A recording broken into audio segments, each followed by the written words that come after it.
আসসালামু আলাইকুম। Hello everyone, আশা করছি সবাই ভালো আছেন। চৈত্র মাসের শেষ দিন আজকে। যে গ্রামীণ মেঠোপথ এর পাশেই এখন চৈত্রের শেষ দিন আজকে। আগামীকাল বৈশাখ। আমাদের এই অঞ্চলের মাঠে তামাক যদিও ক্ষতিকর, তারপর প্রচুর পরিমাণে তামাক চাষ হয়। তামাক অবশ্য শেষের দিকে।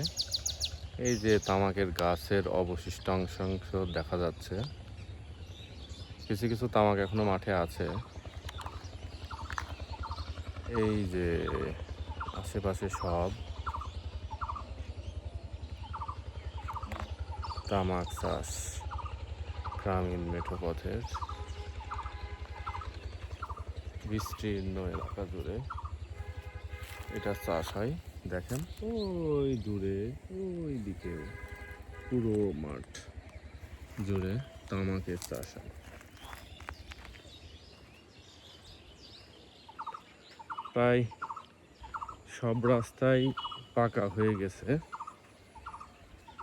এই রাস্তাটা এখনো পাকা হয় নাই। গ্রামীণ মেঠোপথ বলা যায়।